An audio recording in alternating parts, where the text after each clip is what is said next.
ഖവാരിജികളെ കുറിച്ച് അവരുടെ ഉത്ഭവം, അവരുടെ നയനിലപാടുകൾ, അവരെക്കുറിച്ച് ഹദീസിൽ വന്ന പരാമർശങ്ങൾ ഇത്യാദി കാര്യങ്ങളെക്കുറിച്ചൊന്ന് അല്പം വിശദമായിട്ടൊന്ന് പരിശോധിച്ച് നോക്കാം. നേരത്തെ നമ്മൾ പറഞ്ഞു ഖവാരിജ് എന്ന് പറഞ്ഞാൽ എന്താണ്? ഖാരിജ് അതിന്റെ ബഹുവചനാണ് എന്ത്? ഖവാരിജ്. പുറപ്പെട്ടവൻ, പുറത്തുപോയവൻ, പുറത്ത് കടന്നവൻ എന്നൊക്കെയാണ് വാക്കിന് അർത്ഥം. സാധാരണ നമ്മളിൽ പലരും മനസ്സിലാക്കിയിട്ടുള്ളത് ഖവാരിജുകൾ എന്ന് പറഞ്ഞാൽ എന്താ?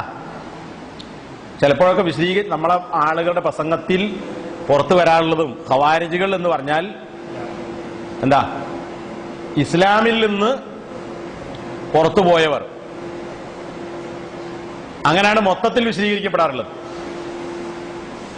എന്നാൽ യഥാർത്ഥത്തിൽ അങ്ങനെയല്ല. ഇസ്ലാമിൽ നിന്ന് പുറത്തുപോയ ആളുകൾ ആ കൂട്ടത്തിലുണ്ട്. അത് പണ്ഡിതന്മാരെ ഇവിടെ ചർച്ച ചെയ്തിട്ടുണ്ട്. എന്നാൽ എല്ലാവരും ഇസ്ലാം മതത്തിൽ നിന്ന് പുറത്തുപോയ, അതായത് ഈ സമുദായത്തിൽ നിന്ന് പുറത്തു കടന്ന ആളുകളല്ല, തനിച്ച കുഫറുള്ളവരല്ല. അതിൽ എന്തുണ്ട്? വ്യത്യാസങ്ങളുണ്ട്. അപ്പോ ഖവാരിജ് എന്ന് കേട്ടാൽ ആ ആളുകൾ മുഴുവൻ ഇസ്ലാമിൽ നിന്ന് പുറത്തുപോയി വേറെ മതം മാറിപ്പോയ, മുർത്തദ്ദായി പോയ ആളുകൾ എന്ന അർത്ഥത്തിൽ എന്ത് ചെയ്യരുത്? മനസ്സിലാക്കരുത്. അത്തരം ആളുകളും ചില വിഭാഗങ്ങൾ ആ കൂട്ടത്തിലുണ്ട്. ഇനി ഖവാരിജികൾ ആരാണ് എന്നതിന് പണ്ഡിതന്മാർ നൽകിയ ചില നിർവചനങ്ങൾ ഒന്നുവേണം ഇത് ചൊല്ലി.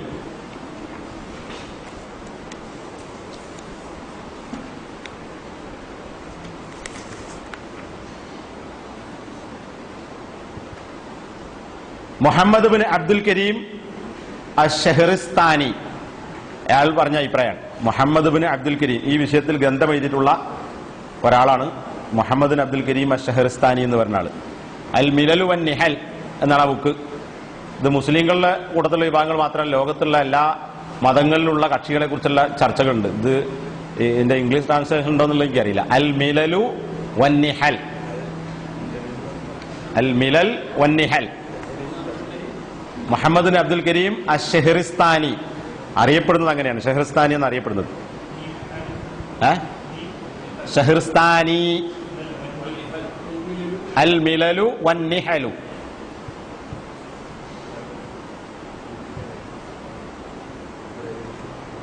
ആശയങ്ങളും ആദർശങ്ങളും, അല്ലെങ്കിൽ പാർട്ടികളും ആദർശങ്ങളും, അതാണ് ആ വാക്കിനർത്ഥം. മില്ലത്ത്, മില്ലത്തിന് ജമ്മു മിലൽ, മില്ലത്ത് മിലൽ.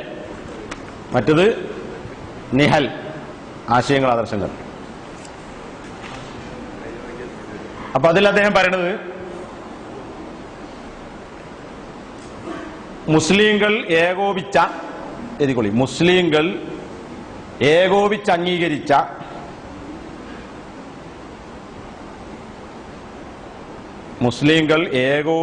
അംഗീകരിച്ച ഇമാമിനെതിരിൽ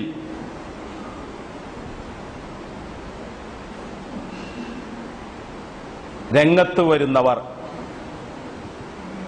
മുസ്ലിങ്ങൾ ഏകോപിച്ച് അംഗീകരിച്ച ഇമാമിനെതിരിൽ രംഗത്ത് വരുന്ന ആളുകളൊക്കെ ആരാണ്? ഖവാരിജികളാണ്. അപ്പൊ അന്നുള്ള ആളുകൾ മാത്രമല്ല, ഇന്ന് ആരാ സ്വഭാവം സ്വീകരിക്കുന്നുവോ അവനൊക്കെ ആരാ? ഖവാരിജൻ. ഇവിടെ ഇമാം എന്നാൽ ആരാ? പാർട്ടിന്റെ പ്രസിഡന്റ് സെക്രട്ടറി അല്ല. മനസ്സിലേ? ഇമാം ആരാ?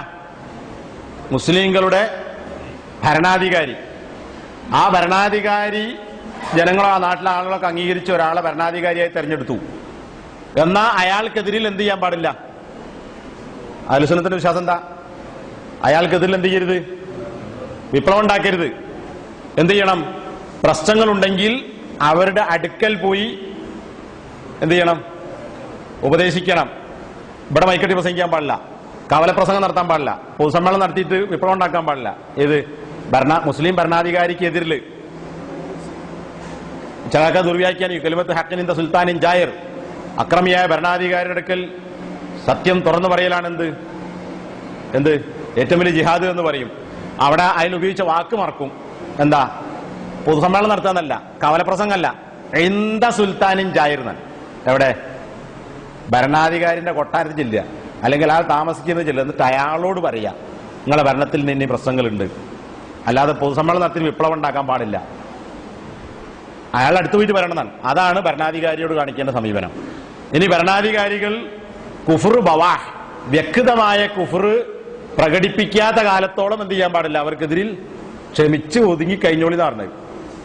നമസ്കാരം, ഭരണാധികാരി നമസ്കാരം നിലനിർത്തുകയും പച്ചയായ കുഫ്ർ പ്രകടിപ്പിക്കാതിരിക്കുകയും ചെയ്യുന്ന കാലത്തോളം ഭരണാധികാരി എന്ത് നിയമങ്ങൾ നടപ്പിലാക്കിയാലും എല്ലാം അംഗീകരിക്കണമെന്നല്ല, അയാൾക്കെതിരിൽ എന്ത് ചെയ്യാൻ പറ്റില്ല, വിപ്ലവം ഉണ്ടാക്കാൻ പാടില്ല. ഇസ്ലാമിക ഭരണം മനസ്സിലായില്ലേ? അത് ചുരുക്കി പറഞ്ഞതാണ്. വ്യക്തമായ കുഫർ എന്ന് പറഞ്ഞാൽ നേർക്കുനേരെ ഇസ്ലാമത്തിൽ നിന്ന് പുറത്തു പോകുന്ന കുഫർ, ഇസ്ലാമിന്റെ അർക്കാനുകൾ നിഷേധിക്കുക. അതുകൊണ്ട് കുഫറാകുന്നില്ലല്ലോ. അപ്പൊ അത്തരം കാര്യങ്ങൾ നേർക്കുനേരെ ഇസ്ലാമിന്റെ റുക്കനുകളിൽപ്പെട്ട കാര്യങ്ങൾ എന്ത് ചെയ്യുന്നു, നിഷേധിക്കുന്നു. അതില്ലാത്ത കാലത്തോളം എന്ത് ചെയ്യണം, അവർക്കെതിരിൽ വിപ്ലവം ഉണ്ടാക്കാൻ പാടില്ല. ഒരു പറഞ്ഞൊക്കെ കേൾക്കണം എന്നല്ല പറഞ്ഞത്. വിപ്ലവം ഉണ്ടാക്കരുത്. ദീൻ ഒത്തതാണെങ്കിൽ അനുസരിക്കാം, അല്ലെങ്കിൽ മിണ്ടാതെ കുത്തിനോളുക. വിപ്ലവം ഉണ്ടാക്കണമെങ്കിൽ എന്ത് വേണം, അവർ വ്യക്തമായ കുഫറിലേക്ക് പോകണം. അതുകൊണ്ടാണ് നിസ്കാരം നിലനിർത്തുക എന്ന് പറഞ്ഞത്. നിസ്കരിക്കുന്നില്ലെങ്കിൽ അതുകൊണ്ടാണ് ഇതിന്റെ അടയാളാണ്. അപ്പൊ ഇന്നിപ്പോ ഇസ്ലാമിക രാജ്യത്ത് ഇസ്ലാമിക ഭരണകൂടം നിലനിൽക്കുന്ന പ്രദേശങ്ങളിൽ ഇസ്ലാമിക ഭരണകൂടത്തിനെതിരിൽ വിപ്ലവം നടത്തുന്ന ഒരുപാട് ജിഹാദി പ്രസ്ഥാനങ്ങളുണ്ട് അല്ലേ? ആത്മഹത്യാ സ്ക്വാഡുകളും അങ്ങനെ പലജാതി പേരുകളിൽ അറിയപ്പെടുന്ന കക്ഷികൾ. ഇവരൊക്കെ അധികവും സമരം നടത്തുന്ന ആരോടാ? ആ രാജ്യത്തെ ഇസ്ലാമിക ഭരണകൂടങ്ങളാണ്. ഇസ്ലാമിക ഭരണകൂടം എന്ന് പറഞ്ഞാൽ ഭരണഘടന, ഖുർആൻ സുന്നത്തും ഭരണഘടനയെ പ്രഖ്യാപിച്ച ആൾക്കാർ എന്നല്ല പറഞ്ഞ അർത്ഥം. ഈ പറഞ്ഞ വൃത്തത്തിൽ ഉൾപ്പെടുന്നു. ഇത് പറഞ്ഞ വൃത്തത്തിൽ പച്ചയായ കുഫറില്ല. അപ്പൊ അങ്ങനത്തെ കുഫർ പഠിപ്പിക്കാത്ത ഇസ്ലാമിക ഭരണകൂടങ്ങളാണ്. അത്തരം ഭരണകൂടങ്ങൾക്കെതിരിൽ പുറപ്പെട്ടാൽ അവനും ഈ നിർവചന പ്രകാരം ആരാണ്? ഖാരിജിയാണ്, ഖവാരിജ് കൊടുത്തപ്പെട്ട ആളാണ്. ഇനി ഇബ്നു ഹസ്മ ഇതിനോട് ചേർത്ത് പറഞ്ഞൊരു കാര്യം,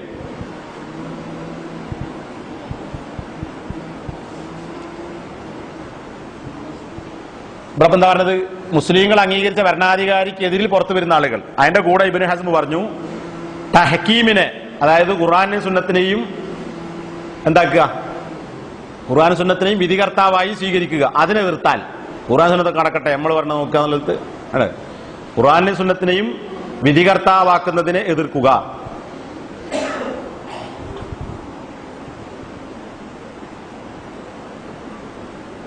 വൻപാപങ്ങൾ ചെയ്തവരെ കാഫറാക്കുക.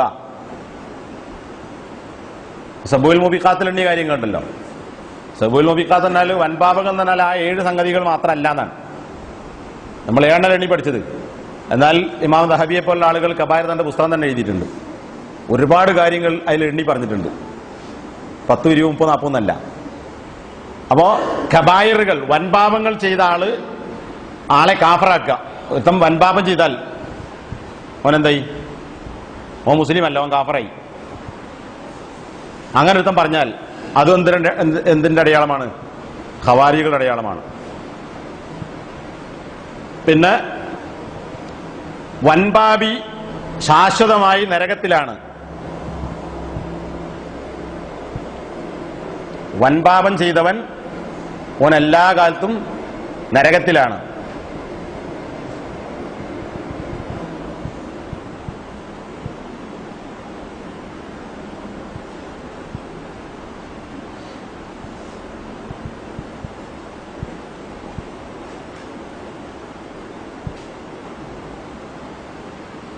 വേറെ ചില കാര്യങ്ങളിൽ ഒന്ന് പിന്നെ ഉള്ളത് ഇതാണ്, ഖിലാഫത്ത് ഖുറൈശികൾക്ക് മാത്രമല്ല ആർക്കും അവകാശപ്പെട്ടതാണ് എന്ന വാദം. അങ്ങനെ കുറെ കാര്യങ്ങൾ പറയുന്നുണ്ട്. ഇതുപോലുള്ള വാദങ്ങൾ വെച്ചു പുലർത്തുന്നവരൊക്കെ, ഇതൊക്കെ ആരെ വാദം? ഖവാരികളുടെ വാദമാണ്. ആ വാദങ്ങൾ ആര് സ്വീകരിക്കുന്നുവോ അവരൊക്കെ ആരായി? ഖവാരിജാണ് എന്നാണ് ആര് പറഞ്ഞിട്ടുള്ളത്? ഇബ്നു ഹസ്മ പറഞ്ഞിട്ടുള്ളത്.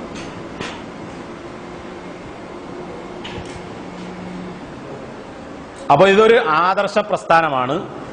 ആ ആദർശം ആരൊക്കെ സ്വീകരിക്കുന്നുവോ അവനൊക്കെ എന്തായി മാറും? ഖവാരിജായി മാറും. ഇനി ഇവരുടെ പേരുകൾ ഖവാരിജ് എന്നല്ലാതെ വേറെയും ചില പേരുകളിൽ അവരറിയപ്പെട്ടിട്ടുണ്ട്. ആ പേരുകൾ ഒന്ന് പരിശോധിച്ച് നോക്കാം. ഖവാരിജുകളുടെ മറ്റു പേരുകൾ: ഒന്ന് ഖവാരിജ് തന്നെ, രണ്ടാമത്തത് അൽ ഹറൂരിയത്തു, ഹറൂരിയ. ഹറൂരിയ പറയുമ്പോൾ അവസാനം എന്തുണ്ടാവും? ഹാത്ത ഉണ്ടാവും. അൽ ഹറൂരിയത്തു, ഹറൂരികൾ. അറബി ഏതാണ് അറിയാത്തവർ ഹറൂരികൾ എന്ന് എഴുതിയാൽ മതി. ഹറൂരികൾ.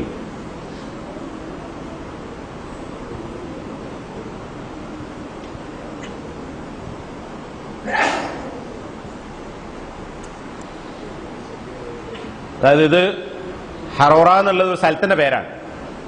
ഹറോറ എന്നുള്ളത് ഒരു സ്ഥലത്തിന്റെ പേരാണ്. ആ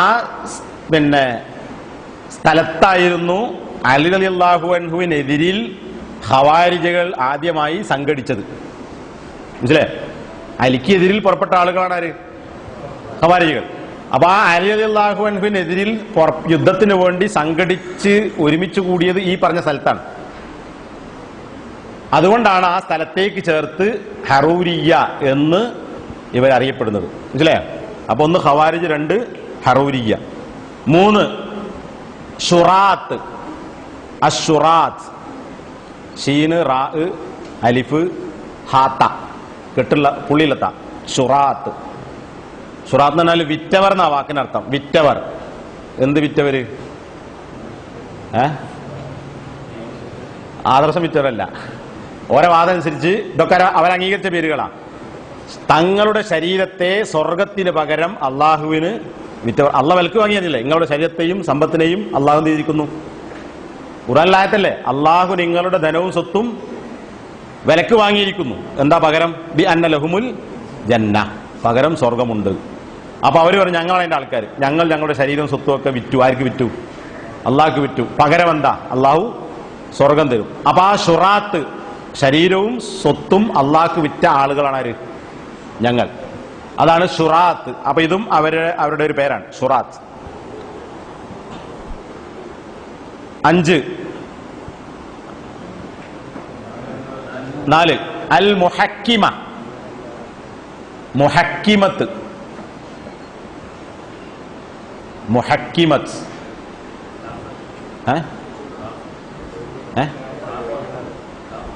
കേഫ് കേഫ് മുഹക്കിമ. ഹുക്കുമല്ലേ? ഹാക്കിമ് ഹുക്കുമ്. മീമ് ഹാ കേഫ് കേഫ് കാഫില്ലേ? മീമ് ഹാ കേഫ് മീമ് ഹാത്ത. മുഹക്കിമത്ത്. അതായത് തഹ്കീമിന്റെ ആളുകൾ എന്നാണ്. അവിടെ എന്താ തഹ്കീം എന്ന് പറഞ്ഞാൽ? ഖുർആനെ വിധികർത്താവാക്കിയവർ. ഇനി അതല്ല, തിരിച്ചുണ്ട്. ഇത് ഖദരിയാക്കൾ എന്ന് പറഞ്ഞ മാതിരി അതിനെ വിധികർത്താവാക്കാത്ത ആളുകൾ. അതിനെതിർത്താണ്. സത്യത്തിൽ അതാണ് എന്നോട് യോജിക്കുക. ഏത്? തഹ്കീമിനെ അംഗീകരിക്കാത്ത ആളുകൾ, ഖുർആന്റെ വിധിയെ അംഗീകരിക്കാത്ത ആളുകൾ.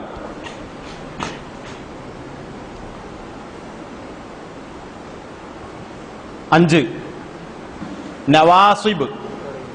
ഇതൊക്കെ ഗ്രന്ഥങ്ങളിൽ ഉപയോഗിക്കുന്നതാണ്. ഇസ്ലാമിക ഗ്രന്ഥഭാഷയ്ക്ക് കാണാം നവാസിബ്. നവാസിബ് സ്വാദാണ്, സീനല്ല സ്വാദ്. നവാസിബ്.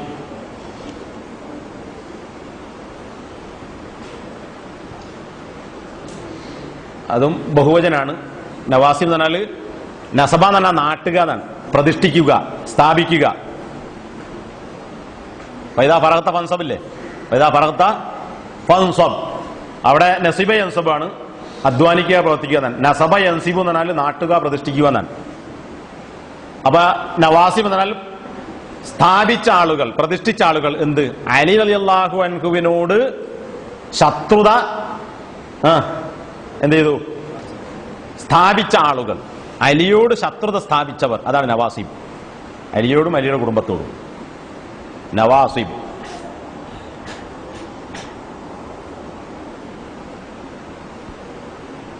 ആറ് മേലോട്ട് നോക്കണ്ട, അത് തീരുക. ഇത് നിർത്തി. വേറെയും കുറെ പേരുണ്ട്, തൽക്കാലം മതിയൊക്കെ. മാരിഖ, മാരിഖത്ത്. ഖാഫ് ഖാഫ് മാരിഖത്ത്. അൽ മാരിഖത്തു.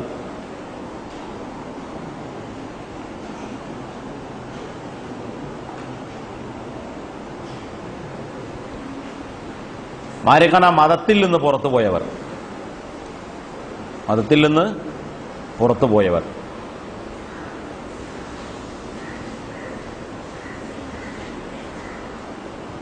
മറക്കാന്നുള്ള വാക്കിനർത്ഥം തുളച്ച് പുറത്ത് കിടക്കുന്നതാണ്. ഇപ്പൊ അമ്പ ചെയ്താൽ ഒരു മൃഗത്തെ അമ്പ് ചെയ്തു. അപ്പൊ ആ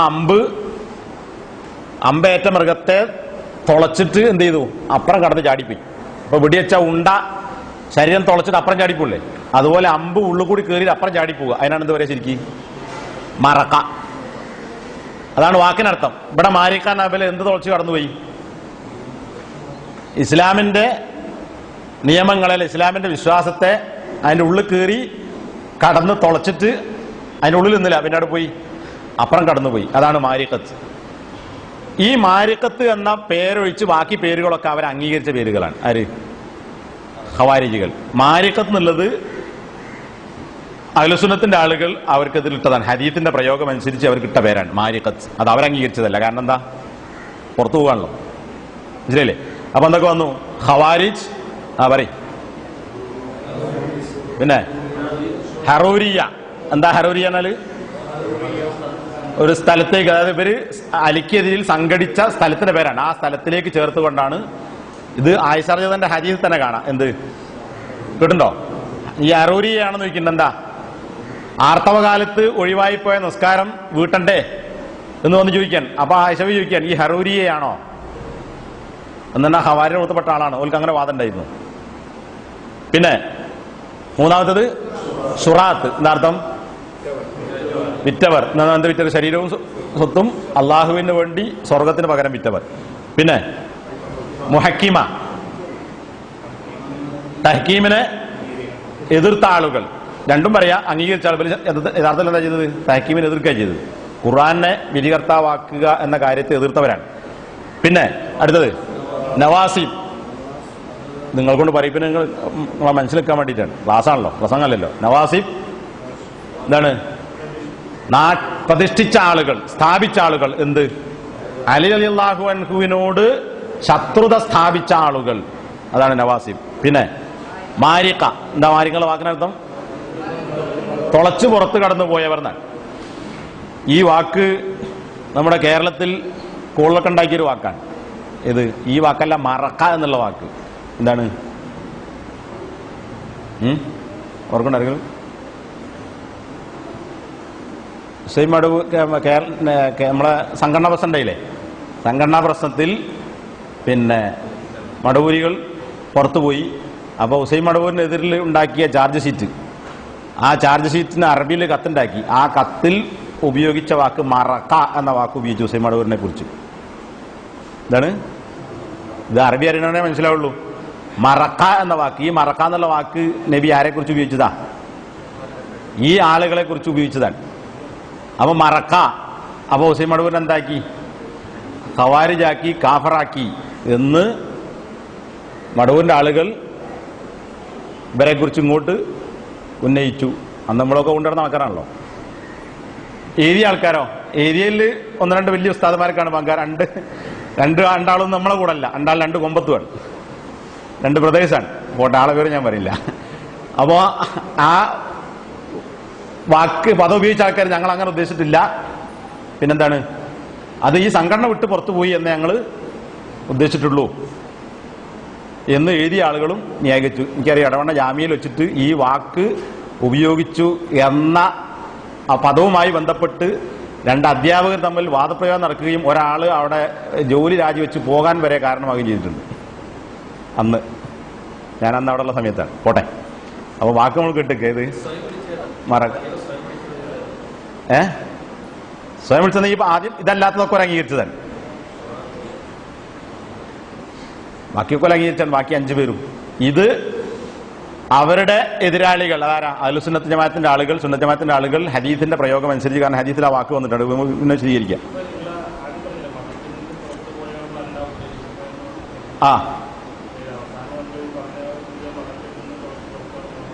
അതന്നെ. അത് അഹ്ലു സുന്നത്തിന്റെ ജമാഅത്തിന്റെ ആളുകൾ ഹദീസിന്റെ പ്രയോഗം അനുസരിച്ച് പറഞ്ഞതാണ്. അത് ഞാൻ പറഞ്ഞല്ലോ. ഇതിൽ ഒരുപാട് വിഭാഗങ്ങളുണ്ട്. നേരത്തെ പറഞ്ഞില്ലേ, ഖവാരിജികൾ കുറെ 72 എണ്ണിയല്ലോ. അപ്പൊ അതിൽ എല്ലാവരും എന്തല്ല, ഒരേ തരക്കാരല്ല. ഈ പറഞ്ഞ പേരിന് യോഗ്യരായ ആളുകൾ കൂട്ടത്തിലുണ്ട്. ഇനി എന്നാണ് ഖവാരിജികളുടെ ഉത്ഭവം? എന്നാണ് പെട്ടെന്ന് ഇവിടുന്ന് പറഞ്ഞു. ഖവാരിജികളുടെ ഉത്ഭവം അതിൽ 3 അഭിപ്രായങ്ങളുണ്ട്. ഇതാണ് 3 അഭിപ്രായങ്ങൾ. ഒന്ന്, നബി സല്ലല്ലാഹു അലൈഹി വസല്ലമയുടെ കാലഘട്ടത്തിൽ തന്നെ ഒരാൾ രംഗത്ത് വന്നിട്ടുണ്ട്. ഒരു അഭിപ്രായം, 3 അഭിപ്രായങ്ങളുണ്ട്. അതിലൊന്ന്, നബിന്റെ കാലഘട്ടത്തിൽ തന്നെ ഒരാള് ഈ കൂട്ടത്തിൽ പുറത്തു വന്നിട്ടുണ്ട്. അതാരാ? നമ്മുടെ നാട്ടിലെ ഖുറാഫികൾ നമുക്കെതിരെ നമ്മളതിന്റെ ആൾക്കാരാണ് എന്ന് വരുത്തി തീർക്കാൻ വേണ്ടി അവർ കള്ളത്തരത്തിൽ ഉദ്ധരിക്കുന്ന ഒരു പേരാണ്. എന്താണ്? ദുൽ ഖുവൈസിറ. മുലിയന്മാരെ വായതിൽ സാധാരണ കേൾക്കാം. ദുൽ ഖുവൈസിറ, ദുൽ ഖുവൈസിറ. രണ്ടാളുണ്ട്. ദു അൽ ഖുവൈസിറതു. ഖാ വാവ് യാ സ്വാദ് റാ ഹാത്ത ഖുവൈസിറതു. ദുൽ ഖുവൈസിറ അത്തമീമി.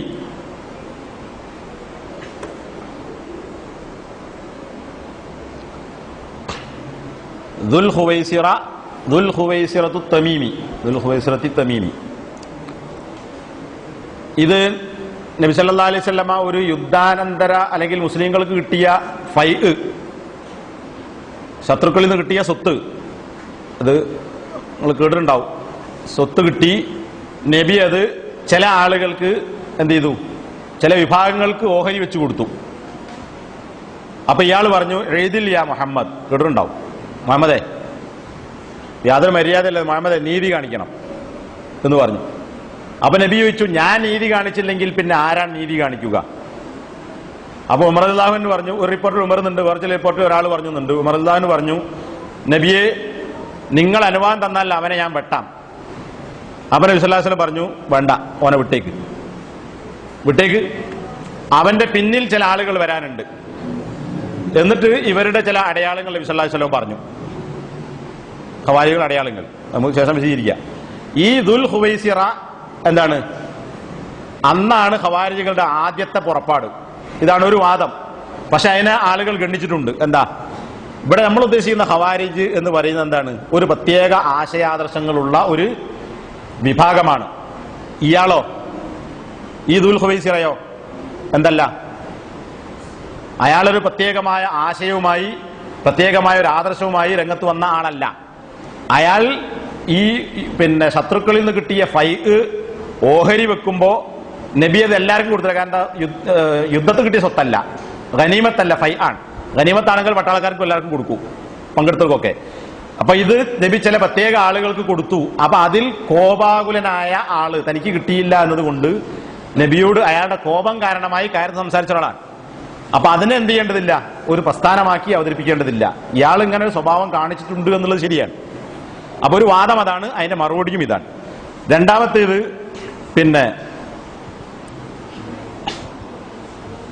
ഉസ്മാൻ ഇബ്നു അഫ്ഫാൻ റളിയല്ലാഹു അൻഹുവിനെതിരിൽ രംഗത്ത് വന്ന ആളുകൾ. അന്നാണ് ഖവാരിജികളുടെ ആദ്യത്തെ പുറപ്പാട്. അതാണ് രണ്ടാമത്തെ അഭിപ്രായം. ഉസ്മാൻ ഇബ്നു അഫ്ഫാന്റെ കൊലയാളികൾ, അദ്ദേഹത്തിനെതിരിൽ രംഗത്ത് വന്ന ആളുകൾ.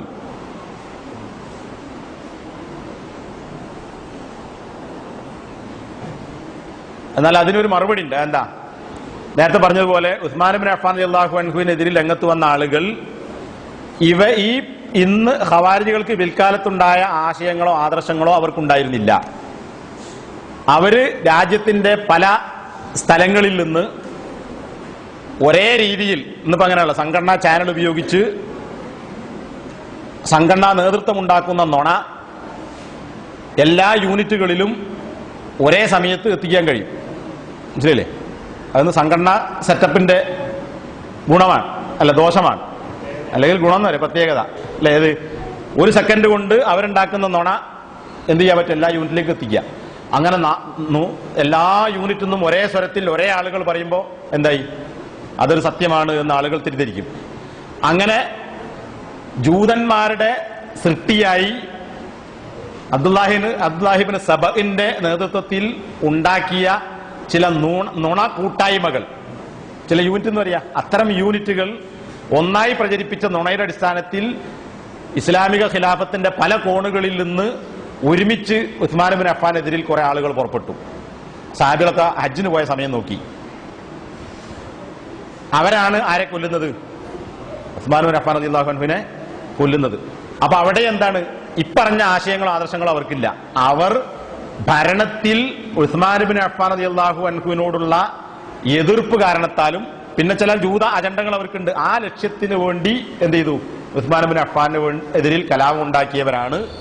അതല്ലാതെ ഖവാരിജികൾക്ക് അറിയപ്പെടുന്ന ആശയങ്ങളോ ആദർശങ്ങളോ അവർക്കുണ്ടായിരുന്നില്ല. അതുകൊണ്ട് ഈ രണ്ടാമത്തെ അഭിപ്രായവും എന്ത് ചെയ്യേണ്ടതില്ല, പരിഗണിക്കേണ്ടതില്ല. അവർ ആ കൊല നടത്തി ഓലോല വൈക്കി പോയി. മൂന്നാമത്തെ അഭിപ്രായമാണ് ഭൂരിപക്ഷം പണ്ഡിതന്മാരും അംഗീകരിച്ചിട്ടുള്ള അഭിപ്രായം. അതെന്താ? നമ്മൾ ആദ്യം പറഞ്ഞത്. ആരാണ് ഖവാരിജ്? എന്തേ പറയുന്നത്? മുസ്ലിങ്ങൾ ഏകോപിച്ച് അംഗീകരിച്ച ഭരണാധികാരിക്കെതിരിൽ എന്താക്കിയവർ? എതിരിൽ രംഗത്ത് വന്ന ആളുകൾ.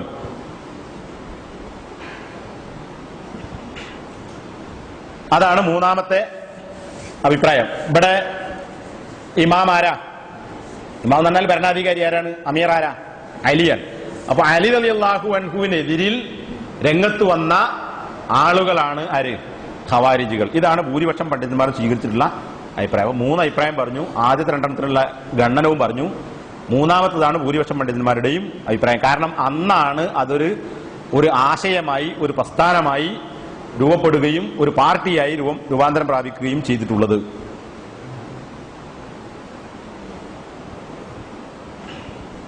ഇനി ഇതിനുള്ള കാരണം, ഇതിന് ഇങ്ങനെ കുറെ ആളുകൾ അലി റളിയല്ലാഹു അൻഹുവിനെതിരിൽ രംഗത്ത് വരാനുള്ള കാരണം എന്താണ്? നിങ്ങൾ മനസ്സിലാക്കി പറഞ്ഞോളൂ.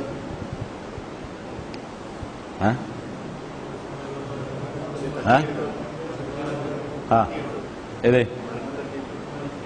ഭരണാട്ടിരുത്തല്ല, അത് മറ്റൊരു വാദ അല്ലേ? ഷിയാക്കള്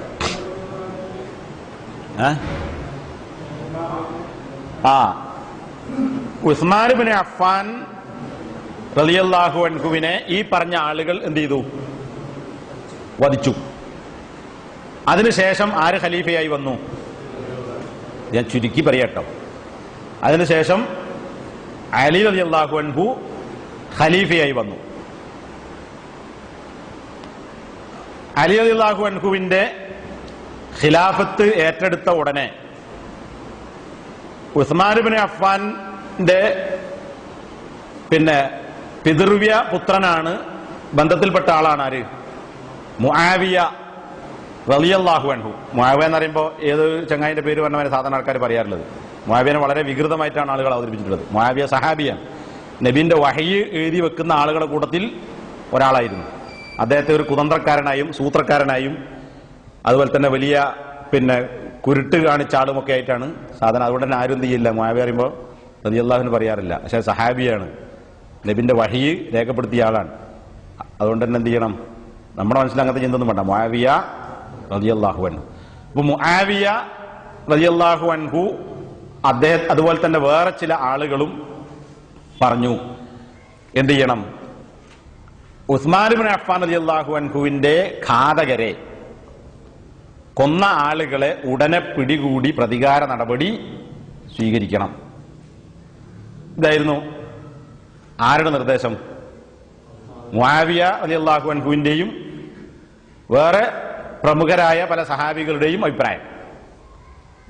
എന്നാൽ അലി റളിയല്ലാഹു അൻഹു ഇതിലൊക്കെ വളച്ചൊടിക്കലുണ്ടോ? അലി ഉസ്മാനെ കൊന്നതിന്റെ പിന്നിൽ പ്രവർത്തിച്ച പ്രേരക ശക്തി, ഇപ്പൊ മറ്റേ TP വധക്കേസും പഠിപ്പിച്ച് അങ്ങനെ കൊന്നു, മറ്റെന്താ മനോജോ, അതിന്റെ പിന്നിൽ എന്താണ്?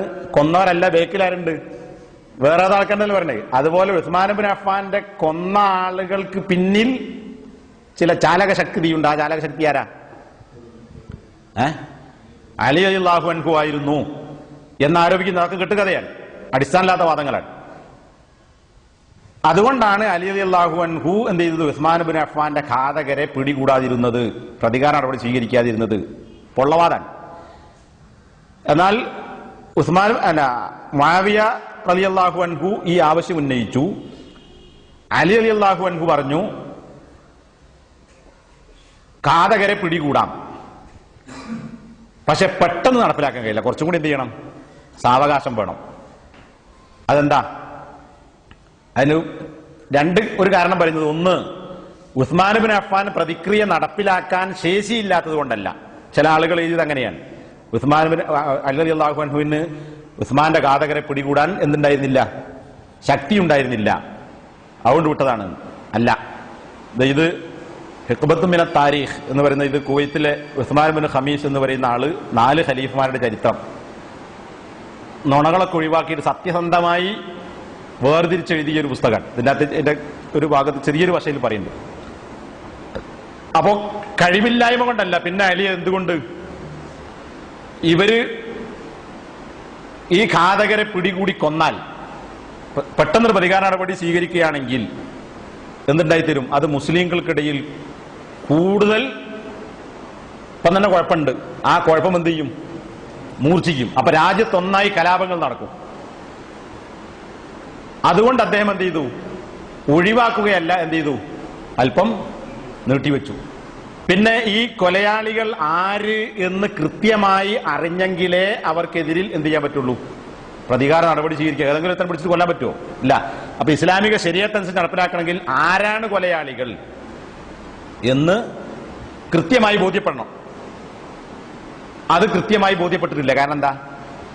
ഇത് ആയിരക്കണക്കിന് ആളുകൾ ഒന്നായിട്ട് മദീനയിൽ വന്നിട്ട് ഉസ്മാൻ ബിൻ അഫ്ഫാന്റെ വീടും പരിസരമൊക്കെ ഒന്നായിട്ട് വളഞ്ഞിട്ടാ കൊല്ലുന്നത്. എന്ത്? ഉസ്മാൻ ബിൻ അഫ്ഫാനൊക്കെ ഒന്ന് നേരത്തെ പറഞ്ഞില്ലേ, അദ്ദേഹത്തിനെതിരിൽ ഈ ജൂത അബ്ദുല്ലാഹിബ്നു സബഹിന്റെ നേതൃത്വത്തിൽ ഉണ്ടാക്കിയ നുണപ്രചരണങ്ങൾ, 100 കൂട്ടം ആരോപണങ്ങൾ അദ്ദേഹത്തിനെതിരിൽ ഉന്നയിച്ചു. എന്നിട്ട് അദ്ദേഹം ശരിയല്ല എന്ന് പറഞ്ഞിട്ട് സഹാബികളൊക്കെ ഹജ്ജിന് പോയ സമയത്ത് ഹജ്ജിന്റെ മാസത്തിൽ അവിടെ വന്നിട്ട് എന്ത് ചെയ്തു? ഇയാളെ കൊന്നു. ഇപ്പൊ നുണപ്രചരണത്തിന്റെ പേരിൽ ഇപ്പം നുണപ്രചരണം നടത്തിയിട്ട് എന്ത് ചെയ്യുക? സംഘടന ആൾക്കാർ പുറത്താക്കണ്ടല്ലോ. 100 നുണ ഒരുമിച്ച് പറയാ. എന്നിട്ട് ഒരാൾ എന്ത് ചെയ്യുക? പാർട്ടിയിൽ നിന്ന് പുറത്താക്കാനുള്ള പണി എന്താ? മെമ്പർഷിപ്പ് കൊടുക്കാൻ എന്തായാലും നുണ പറയല്ലേ? അതുപോലെ ഒന്നായി നുണ പ്രചരിപ്പിച്ചു. അപ്പോൾ ആൾക്കാർക്കൊക്കെ ഒരു മോശമായ അഭിപ്രായം ഉണ്ടായത് ആരെ കുറിച്ച്? ഉസ്മാൻ ബിൻ അഫ്ഫാനെ കുറിച്ച്. അപ്പോൾ ഇത് കൃത്യമായി ആര് എന്ന് നിർണയിക്കുക സാധ്യമല്ല. അപ്പൊ പിന്നെ എങ്ങനെ നടപ്പാക്കാൻ പറ്റും? അപ്പൊ ഇങ്ങനെയുള്ള പല കാരണങ്ങളാൽ ഉസ്മാൻ അലി റളിയല്ലാഹു അൻഹു എന്ത് ചെയ്തു? ഞാൻ ചെയ്യൂല എന്നല്ല, പിന്നെന്താണ്? അതിന് അവസരം വരുമ്പോ എന്ത് ചെയ്യും? നടപ്പിലാക്കാം. അങ്ങനെ ഇത് തമ്മിൽ പ്രശ്നമായി. ആര് തമ്മിൽ പ്രശ്നമായി? മുആവിയ റളിയല്ലാഹു അൻഹുവും അലി റളിയല്ലാഹു അൻഹുവും തമ്മിൽ പ്രശ്നമായി. അവിടെയും വേറൊരു ആരോപണമുണ്ട്. മുആവിയ റളിയല്ലാഹു അൻഹു അലിക്കെതിരിൽ ഞാനാണ് ഖലീഫയാകേണ്ടത് എന്ന വാദം ഉന്നയിച്ചു. ഇത് മുആവിയനെ മോശാക്കാൻ വേണ്ടി പറയണതാണ്. പക്ഷെ മുആവിയക്ക് അങ്ങനെ ഒരു വാദം ഉണ്ടായിരുന്നു എന്ന് ശരിയായ ചരിത്രകാരന്മാർ ആരും രേഖപ്പെടുത്തിയിട്ടില്ല. മനസ്സിലായോ? പിന്നെ എന്താണ് മുആവിയ ചെയ്തത്? ഞാൻ ബൈഅത്ത് ചെയ്യും. അലിക്ക് മുആവിയ ബൈഅത്ത് ചെയ്തിട്ടില്ല. ബൈഅത്ത് ചെയ്യും. എപ്പോഴും ഈ ആളുകളെ പിടികൂടണം. മുആവിയ ഷാമിലെ അന്ന് ഖലീഫ ഒന്നേ ഉള്ളൂ. പിന്നെ ഓരോ രാജ്യത്തും എന്തുണ്ടാവും? ഗവർണർമാരുണ്ടാവും. അപ്പൊ ഷാമിലെ ഇസ്ലാമിക ഭരണകൂടത്തിന് കീഴിലുള്ള ഒരു പ്രവിശ്യ, ഒരു രാജ്യമാണ് ഷാം, സിറിയ. ഇന്നത്തെ ഫലസ്തീനും ഇസ്രായേലും ഇതൊക്കെ ഉൾപ്പെടുന്ന സ്ഥലം, സിറിയക്ക് ഉൾപ്പെടുന്ന ആ ഷാം, പഴയ ഷാം, ആ ഷാമിലെ ഗവർണറാണ് ആര്? മുആവിയ. അപ്പൊ മുആവിയ ഈ ആവശ്യം നടപ്പിലാക്കിയാലേ എന്ത് ചെയ്യുള്ളൂ? ബൈഅത്ത് ചെയ്യുള്ളൂ എന്ന് പറഞ്ഞു. അല്ലാതെ എനിക്കാണ് ഭരണം കിട്ടേണ്ടത് എന്നാരും വാദിച്ചിട്ടില്ല. മുആവിയ വാദിച്ചിട്ടില്ല. അത് തെറ്റായ വാദം ഇതാണ്. അങ്ങനെ ഏതായിരുന്നാലും തമ്മിൽ പ്രശ്നങ്ങൾ ഉണ്ടായി. അതിന്റെ ഒന്നാമത്തെ ഘട്ടമായിരുന്നു എന്ത്? ജമൽ യുദ്ധം. ജമലിൽ ഒരു ഭാഗത്ത് ആരുണ്ട്? ആയിഷ റളിയല്ലാഹു അൻഹ അടക്കമുള്ള ആളുകളുണ്ട്. മറുഭാഗത്ത് ഈ ആളുകളുണ്ട്, അലി റളിയല്ലാഹു അൻഹു ആളുകളും. ഒട്ടകപ്പുറം സഞ്ചരിച്ചുകൊണ്ടാണ് എന്ത്? ജമൽ ഒട്ടക യുദ്ധം. ആയിഷ ബി ഒട്ടപ്പുറത്താ പോയെന്നാണ്. അതിന്റെ കാരണങ്ങൾ ഞാൻ പോകുന്നില്ല. പിന്നെ അത് കഴിഞ്ഞ് വീണ്ടും ഈ പ്രശ്നം രൂക്ഷമായി. അങ്ങനെ അലിക്കും അലി റളിയല്ലാഹു അൻഹുവിനും മുആവിയ റളിയല്ലാഹു അൻഹുവിനും ഇടയിൽ രണ്ടാമതുണ്ടായ ഒരു ഇസ്ലാമിക ചരിത്രത്തിലെ ഒരിക്കലും നമുക്ക് ഓർക്കാൻ കഴിയാത്ത ഒരു സംഭവമാണ് ഇത് സിഫീൻ യുദ്ധം. സിഫീൻ, സ്വാദ് ഫാ യാ നൂൻ. സിഫീൻ എന്നത് സിറിയയിലുള്ള ഒരു സ്ഥലമാണ്, ഷാമിലുള്ള. അപ്പോൾ അലി റളിയല്ലാഹു അൻഹുവും പിന്നെ ഏകദേശം 100,000-ഓളം ആളുകളും എങ്ങോട്ട് പുറപ്പെട്ടു? സിഫീനിലേക്ക് പുറപ്പെട്ടു. സിഫീൻ ഇയാളുടെ ഗവർണറേറ്റ് പെട്ട സ്ഥലം ആരുടെ? മുആവിയന്റെ. അവിടെ പിന്നെ മുആവിയയും മുആവിയെ അനുകൂലിക്കുന്ന ആളുകളും ഏകദേശം 70,000-ഓളം ആളുകളുണ്ട് എന്നാണ് ചരിത്രത്തിൽ ചില ആളുകൾ രേഖപ്പെടുത്തിയിട്ടുള്ളത്. അങ്ങനെ അവിടെ വെച്ച് യുദ്ധം നടന്നു, രണ്ടു കൂട്ടരും തമ്മിൽ. ഇതിൽ ചെറിയൊരു വിഭാഗം സഹാബികൾ രണ്ട് ഭാഗത്തും പങ്കെടുത്തിട്ടുണ്ട്. എന്നാൽ പ്രഗത്ഭരായ പല ആളുകളും അതിൽ എന്ത് ചെയ്താണ്, നബി സല്ലല്ലാഹു അലൈഹി വസല്ലമയുടെ ഉപദേശം അനുസരിച്ച് ഫിത്ന ഉണ്ടായാൽ ഫിത്നയുടെ കാലഘട്ടത്തിൽ എന്ത് ചെയ്യുക, വീട്ടിൽ ഒതുങ്ങിക്കഴിഞ്ഞോളാനാണ് നബി പഠിപ്പിച്ചത്. പുറത്തിറങ്ങണ്ട, ഒരു കക്ഷിയിലും കൂടണ്ട, വീട്ടിൽ ഒതുങ്ങി കുടിക്കോ ഈ ജാതി രാജ്യത്ത് പ്രശ്നങ്ങൾ ഉണ്ടാകുമ്പോൾ. അങ്ങനെ ഒന്നിലും രണ്ട് ഭാഗത്തും ചേരാതെ മാറുന്ന ആളുകളാണ് ഭൂരിഭാഗം ആളുകൾ. കുറച്ചാളുകൾ രണ്ട് ഭാഗത്തും പങ്കെടുത്തു. ഇനി ഈ ഷാമിലെ ആളുകൾ എന്ന് പറഞ്ഞാൽ നല്ല അച്ചടക്കവും അനുസരണമുള്ള ആളുകളാണ്. ചില റിപ്പോർട്ട് കാണാം, മുആവിയ മിമ്പറിന്റെ മുകളിൽ കയറി എന്നിട്ട് ഇങ്ങനെ അലി റളിയല്ലാഹു അൻഹുവും ആളുകളും പുറപ്പെട്ടിട്ടുണ്ട് എന്ന് പറഞ്ഞു. എന്ത് ചെയ്യണം? മുആവിയ ചോദിക്കാൻ, എന്താ നമ്മൾ ചെയ്യേണ്ടത്? അപ്പൊ എല്ലാവരും തലയും താത്തിയിരുന്നതാണ്. എന്നാ താടി നെഞ്ചത്ത് കുത്തിയതാണ്. ഇങ്ങനെ എന്നുള്ള എന്താ ഒന്നും പ്രതികരിച്ചില്ല. നിങ്ങൾ പറയുന്ന പോലെ ചെയ്യാം എന്നുള്ളവർക്ക് എതിർക്കാതെ തല താഴ്ത്തിയിരുന്നു. എന്നാൽ അലി റളിയല്ലാഹു അൻഹുവിനെ കുറിച്ച് കാണാം. അലി റളിയല്ലാഹു അൻഹു മിമ്പറിൽ കയറി എന്നിട്ട് ഈ ആളുകളോട് പറഞ്ഞു, ഇങ്ങനെ നമ്മൾ പുറപ്പെടണം. അപ്പൊ പള്ളിയിൽ ഒന്നായി ബഹളമായി. ഈ ആളുകൾ കൂടിയിട്ട് ഒന്നായിട്ട് ബഹളം. അതാണ് ആരുടെ സ്വഭാവം? ഇറാഖുകാരുടെ സ്വഭാവം. അലി റളിയല്ലാഹു അൻഹു തലസ്ഥാനം മദീനയിൽ നിന്ന് എങ്ങോട്ട് മാറ്റി? കൂഫയിലേക്ക് മാറ്റി. അതുവരെ ഉസ്മാൻ ഇബ്നു അഫ്ഫാൻ വധിക്കപ്പെടുന്നത് വരെ എവിടെയായിരുന്നു? മദീനയാണ് തലസ്ഥാനം. അലി റളിയല്ലാഹു അൻഹു തലസ്ഥാനം എങ്ങോട്ട് മാറ്റി? കൂഫയിലേക്ക് മാറ്റി. കൂഫ ബസ്ര എന്ന് പറയുന്നത് ഇറാഖാണ്. ഇറാഖും ഇറാനും പറയേണ്ട കാര്യമില്ലല്ലോ. പണ്ടും ഇന്നും എക്കാലത്തും ആ നാട്ടുകാരുടെ സ്വഭാവവും കാര്യം നോക്കിയാൽ നമുക്കറിയാം. അപ്പൊ അന്ന് അലി റളിയല്ലാഹു അൻഹുവിന്റെ കൂടെ ഉണ്ടായിരുന്ന ഈ ആളുകളുടെ സ്വഭാവം അച്ചടക്കമില്ലാത്ത, പിന്നെ ഫൗള എന്നാണ് പണ്ഡിതന്മാർ രേഖപ്പെടുത്തുന്നത്, അരാജകത്വത്തിന്റെ ആളുകളാണ്. അങ്ങനെ ഏതായിരുന്നാലും രണ്ടു കൂട്ടരും തമ്മിൽ യുദ്ധം നടന്നു. യുദ്ധം വിജയിക്കുന്ന ഘട്ടത്തിലെത്തി. ആർക്കാ വിജയം? അലി റളിയല്ലാഹു അൻഹുവിന്റെ കക്ഷിക്ക് വിജയമുണ്ടാകുന്ന ഘട്ടത്തിലെത്തിയപ്പോൾ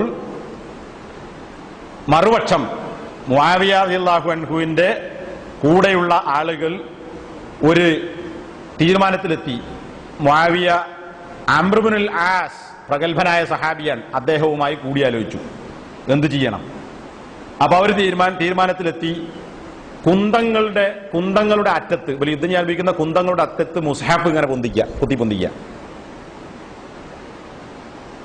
അതെന്തിനാ? നമുക്കിവിടെ യുദ്ധം അവസാനിപ്പിക്കാം, നമുക്കിടയിലുള്ള പ്രശ്നത്തിൽ ആര് വിധി പറയട്ടെ? ഖുർആൻ വിധി പറയട്ടെ എന്ന അഭിപ്രായം സ്വീകരിക്കുകയും ഇവർ ഖുർആൻ ഉയർത്തിപ്പിടിക്കുകയും ചെയ്തു. കുന്തങ്ങളിൽ മുസ്ഹഫ് പൊന്തിച്ചു. അങ്ങനെ എന്ത് ചെയ്തു? അലി റളിയല്ലാഹു അൻഹു പറഞ്ഞു, ഇത് മറുപക്ഷത്തിന്റെ തന്ത്രമാണ്. കാരണം യുദ്ധരംഗം നമുക്ക് അനുകൂലമാണ്, നമ്മൾ വിജയിക്കും. അപ്പൊ തോൽക്കുന്നു കണ്ടപ്പോ അവര് നമ്മെ പരാജയപ്പെടുത്താൻ വേണ്ടി ഉപയോഗിക്കുന്ന തന്ത്രമാണ്, അതുകൊണ്ട് അത് അംഗീകരിക്കേണ്ടതില്ല എന്നാര് പറഞ്ഞു? അലി റളിയല്ലാഹു പറഞ്ഞു. കുറച്ച് ആളുകളും അലി റളിയല്ലാഹുവിന്റെ അഭിപ്രായം സ്വീകരിച്ചു. എന്നാൽ അലി റളിയല്ലാഹുവിന്റെ കൂടെ ഉണ്ടായിരുന്ന ഈ ഇറാഖുകാരായ നേരത്തെ പറഞ്ഞ ഈ ആളുകൾ, അല്ല, യുദ്ധം നിർത്തിവെക്കണം, ഇത് അംഗീകരിക്കണം എന്ന ഒരു ശാഠ്യം പിടിച്ചു.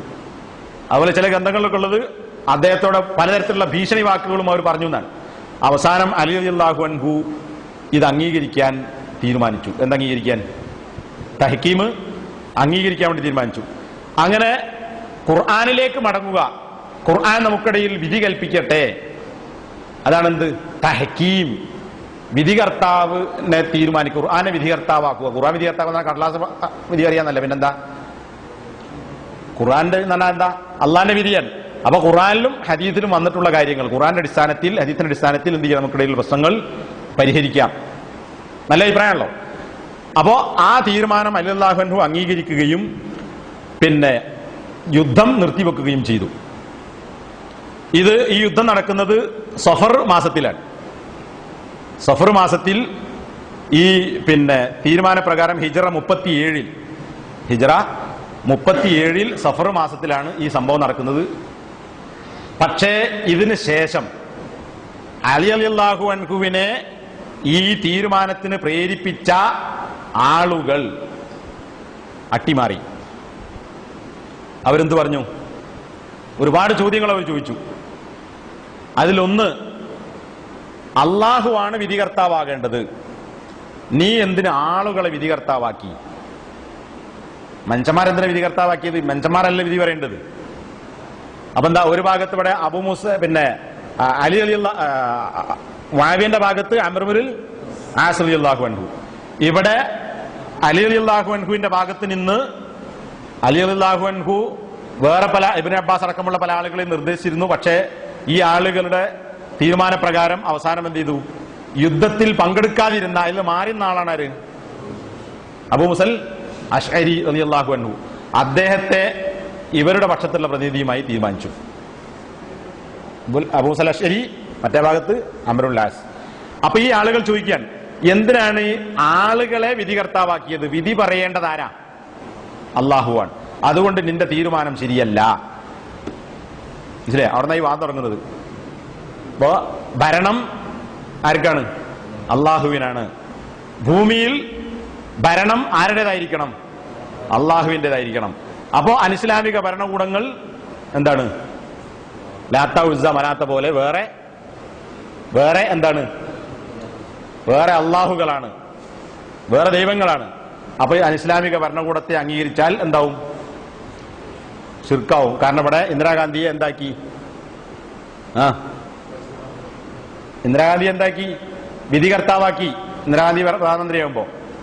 ഇപ്പോ മറ്റേ ചങ്ങായി എന്തായി? അയാളെ വിധികർത്താവാക്കി. അങ്ങനെയുള്ള വാദം ഉണ്ടല്ലോ, അറിയില്ലേ? അപ്പൊ ഇതിന്റെ തുടക്കം അവിടുന്നാണ്. അപ്പോ അലി റളിയല്ലാഹു അൻഹു ഈ പറഞ്ഞ ഉസ്മാൻ അൽ ഖമീസി ഗ്രന്ഥത്തിൽ രേഖപ്പെടുത്തിയിട്ടുണ്ട്, അൽ ബിദായ വൻ നിഹായയിലുള്ള വാചകങ്ങൾ. എന്താണ്? അലി റളിയല്ലാഹു അൻഹു അദ്ദേഹത്തിന്റെ ഇതിൽ ഉന്നയിച്ചതാണ്, ഇനി എന്തിനാണ് ആൾക്കാരെ വിധികർത്താവാക്കിയത്? ഇനിൽ ഹുക്കുമു ഇല്ലാ ലില്ലാഹ്, ഇനിൽ ഹുക്കുമു ഇല്ലാ ലില്ലാഹ്, ഇനിൽ ഹുക്കുമു ഇല്ലാ ലില്ലാഹ്. അവരിങ്ങനെ അതൊക്കെ ഉറക്കെ പിന്നെ ആവർത്തിച്ച് പറയാൻ തുടങ്ങിയതാണ്. ഭരണം അല്ലെങ്കിൽ വിധി ആർക്കാ? അള്ളാഹുവിനാണ്. അലി എന്ത് ചെയ്തു? ഈ രണ്ടാളുകളെ വിധികർത്താവാക്കി. അപ്പൊ അത് ശരിയായില്ല, അത് കുഫറാണ്. അപ്പൊ അലി റളിയല്ലാഹു അൻഹു പിന്നെ മുസ്ഹഫിനോട് ഖുർആൻ ഇങ്ങനെ വലിയൊരു മുസ്ഹഫ് കൊണ്ടുവരാൻ വേണ്ടി പറഞ്ഞു. എന്നിട്ട് പറഞ്ഞു, ഖുർആനോട് സംസാരിക്കാൻ പറഞ്ഞു, ഹദീസ് സംസാരിക്കൂ.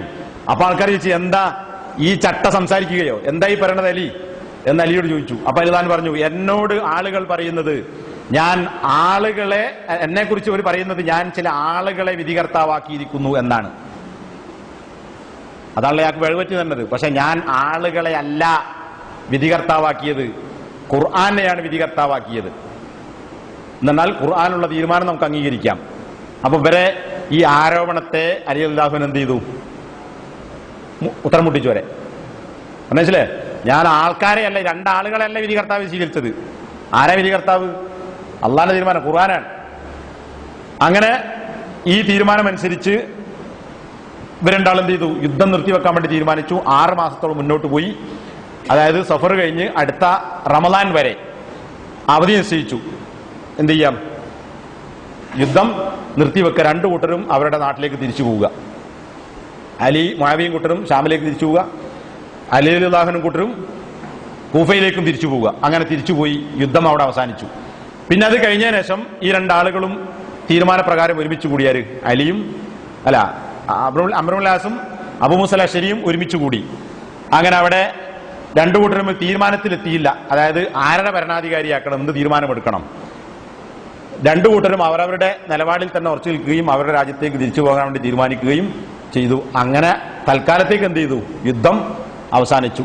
ഈ സുഫീൻ യുദ്ധത്തിലുണ്ടായ അള്ളാഹു പറഞ്ഞ തീരുമാനത്തിന് വിടുക, ഖുർആന്റെ തീരുമാനത്തിന് വിടുക എന്നതിനാണ് എന്ത്? തഹക്കീം എന്ന് പറയുന്നത്. ആ തഹക്കീമിനെ എതിർത്ത് ഈ തീരുമാനം ശരിയായില്ല എന്ന് രണ്ടാമത് തിരുത്തി പറഞ്ഞ് അലിക്കെതിരിൽ കലാപത്തിനിറങ്ങിയ ആളുകളാണ് ആര്? ഖവാരിജികൾ. മനസ്സിലായി? ഇതല്ലേ? അപ്പൊ ഈ ഖവാരിജികൾ അലി റളിയല്ലാഹു അൻഹുവിനെതിരിൽ സമ്മേളിച്ച സ്ഥലമാണ് നേരത്തെ പറഞ്ഞ ഹറോറ എന്ന് പറയുന്ന സ്ഥലം. അതാണ് ഹറൂരിയ എന്നറിയപ്പെടുന്നത്. ഇവരുമായി യുദ്ധം നടത്തുന്നതിന് മുമ്പ് അലി റളിയല്ലാഹു അൻഹു അബ്ദുല്ലാഹിബ്നു അബ്ബാസ് റളിയല്ലാഹു അൻഹുവിനെ അവരടുക്കിലേക്ക് ദൂതനായി അയച്ചു. എന്തിനാ? അവരുമായി സംഭാഷണം നടത്താൻ, അവരെ കാര്യങ്ങൾ ബോധ്യപ്പെടുത്താൻ. അപ്പൊ അവരുടെ വാദം എന്താ? ഇനിൽ ഹുക്മു ഇല്ലാ ലില്ലാഹ്, അല്ലെങ്കിൽ ഇനിൽ ഹകം ഇല്ലല്ലാ, അള്ളാഹു അല്ലാതെ ഹക്കമില്ല, വിധികർത്താവില്ല. രണ്ട് നിലക്കുള്ള റിപ്പോർട്ടുകൾ കാണാം. അപ്പോ അലി അള്ളാഹുനത് കേട്ടോ പറഞ്ഞ എന്താ? കെലിമത്തു ഹക്കിൻ ഉരീദ ബിഹ അൽ ബാത്തിൽ. നല്ല മുദ്രാവാക്യാണ്. കെലിമത്തു ഹക്കിൻ, സത്യമായ വാക്കാണ്. പക്ഷേ ഉരീദ ബിഹ, ആ വാക്കുകൊണ്ട് ഉദ്ദേശിക്കപ്പെട്ടത് അൽ ബാത്തിൽ, എന്താണ്? അസത്യമാണ്. വേറെ ഉദ്ദേശം അതല്ല. അള്ളാഹു ആണ് ഹക്കമ് എന്നതിൽ ആർക്കും തർക്കമുണ്ടോ? ഇല്ല. പക്ഷേ ഇവരുദ്ദേശിച്ചത് എന്താണ്? വേറൊന്നാണ്. അപ്പൊ അതുകൊണ്ട് തന്നെ ബാത്തിലായ, തെറ്റായ കാര്യം ഉദ്ദേശിക്കപ്പെട്ട ഹക്കായ ഒരു വാക്കാകുന്നു ഇത് എന്ന് അലിള്ളാഹു പറഞ്ഞു. പിന്നെ അലി തന്നെ അവരോട് ഉപദേശിച്ചു. അലിള്ളാഹു അബ്ദുല്ലാഹിബ്നു അബ്ബാസിനെ അവരുടെ അടുക്കലേക്ക് അയച്ചു, ചർച്ച നടത്താൻ വേണ്ടിയിട്ട് അവരെ ഉപദേശിക്കാൻ ഉപദേശിച്ചു. ഉപദേശത്തിന്റെ അടിസ്ഥാനത്തിൽ ചില റിപ്പോർട്ടിൽ 6000 എന്ന് കാണാം, 12000-ഓളം ആളുകൾ ഉണ്ടായിരുന്നു എന്ന റിപ്പോർട്ടിൽ 6000 ആളുകൾ അതിൽ നിന്ന് മടങ്ങി.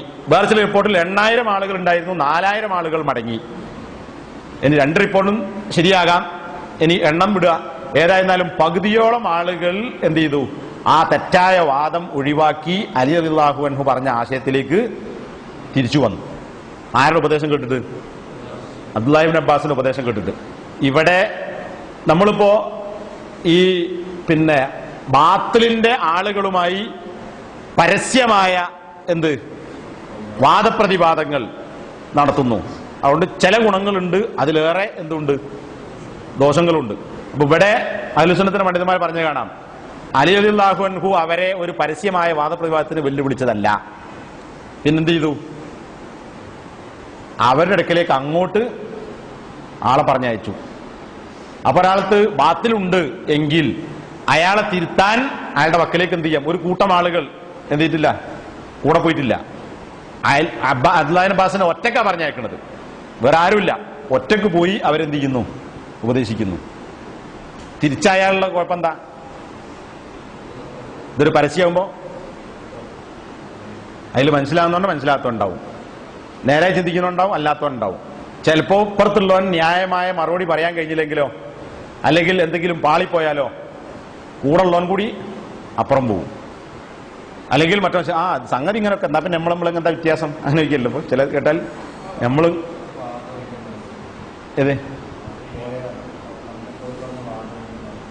വാദങ്ങൾ കുറെ ഉണ്ട്. അതിവിടെ കുറെ ചോദ്യങ്ങൾ അലി ചോദിച്ചതുണ്ട്. അത് അദ്ദേഹത്തിന്റെ പ്രസംഗത്തിൽ തന്നെയാണ്. അതുപോലെ തന്നെ അബ്ദുല്ലാഹിബ്നു അബ്ബാസിന് ചോദിച്ചതിന്റെ മറുപടികളുണ്ട്. അത് നമുക്ക് പറയാം. അപ്പോ ഈ നിലപാട്, ഏത് നിലപാട്? ഒറ്റക്ക് പറഞ്ഞയച്ച് അവരെ തിരുത്തുക. അടുത്ത ആളെത്തിയിട്ടുണ്ട്, സമയം കഴിഞ്ഞിട്ടുണ്ട്. അല്ലല്ല, ഇപ്പൊ തന്നെയല്ലേ?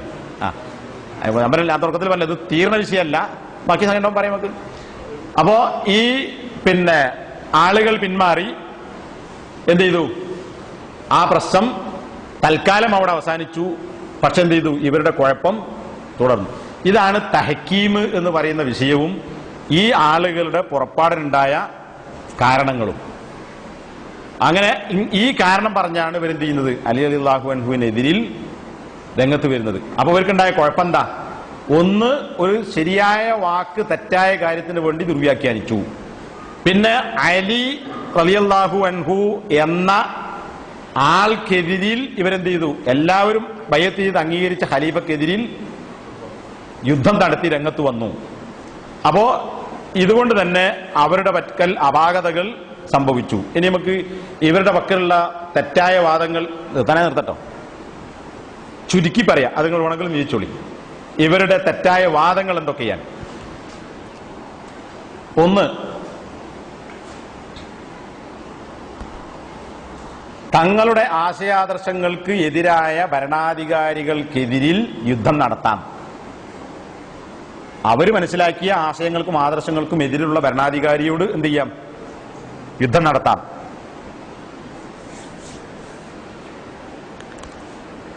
ഇതുകൊണ്ടാണ് ഇവരെന്ത് ചെയ്തത്? അലി റളിയല്ലാഹുവിനെതിരിൽ രംഗത്ത് വന്നത്. ഇതിപ്പോ ശരിയായ നിലപാടാണോ?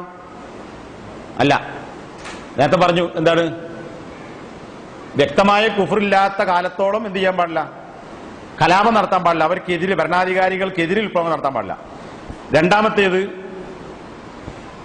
വൻ പാപങ്ങൾ ചെയ്താൽ അവൻ കാഫറാകുന്നു.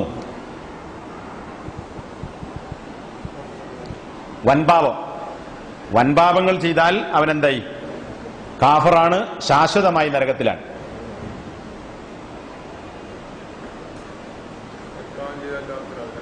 കാഫറാവില്ല. ഓലെ വാദം അനുസരിച്ച് രണ്ട് കാറ്റഗറിയേ ഉള്ളൂ. ഒന്ന് മുഅ്മിൻ, രണ്ടാമത്തത് കാഫിർ.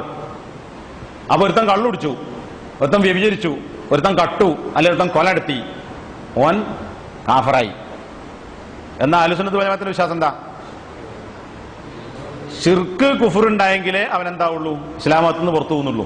ശിർക്കും കുഫറും അല്ലാത്ത മറ്റ് എന്തെങ്കിലും പാപങ്ങൾ ഒരുത്തൻ ചെയ്താൽ, ഏത് പാപവും, ശിർക്കും കുഫറും അല്ലാത്ത ഏത് പാപം ഒരുത്തൻ ചെയ്താലും അവൻ ഇസ്ലാമിൽ നിന്ന് പുറത്തു പോകുന്നില്ല, അവൻ കാഫറല്ല, അവൻ ശാശ്വതമായി നരകത്തിൽ കിടക്കേണ്ടി വരികയും ഇല്ല. എന്നാൽ അവൻ ആരാണ്?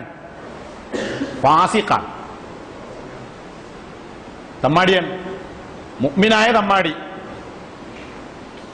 മുഅ്മിനായ അല്ലെങ്കിൽ തമ്മാടിയായ മുഅ്മിൻ, അതായത് അവന്റെ ഈമാനിൽ എന്തുണ്ട്? അതുകൊണ്ടാണ് അൽ ഈമാനു യസീദു വയൻഖുസ് എന്ന് പറഞ്ഞത്. അഹ്ലുസുന്നത്തിന്റെ വിശ്വാസം, വിശ്വാസം കൂടുകയും കുറയുകയും ചെയ്യുന്നു. അപ്പൊ ആ തെറ്റ് ചെയ്യുമ്പോൾ അവന്റെ വിശ്വാസം എന്ത് ചെയ്യും? കുറഞ്ഞുപോയി. അതാണ് അഹ്ലുസുന്നത്ത്. അതിനെതിരാണിത്. ഒരുത്തൻ വൻപാപം ചെയ്താൽ ഓൻ കാഫറായി, ഓൻ ശാസ്ത്രത്തിനെതിരാണ്. 3, എങ്ങനെ?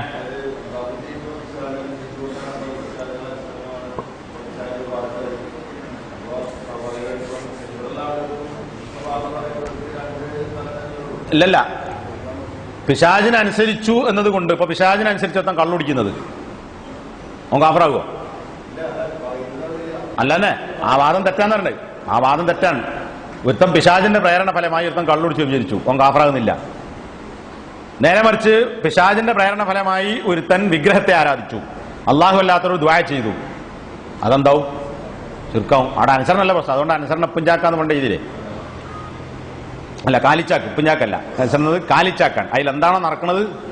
പുഞ്ചാക്ക് അരച്ചാൽ പുഞ്ചാക്കായി, പഞ്ചാര അരച്ചാൽ പഞ്ചാര ചാക്കായി, അരി അരച്ചാൽ അരിച്ചാക്കായി, മൈദ അരച്ചാൽ മൈദ ചാക്കായി. ഇതിലേ 3,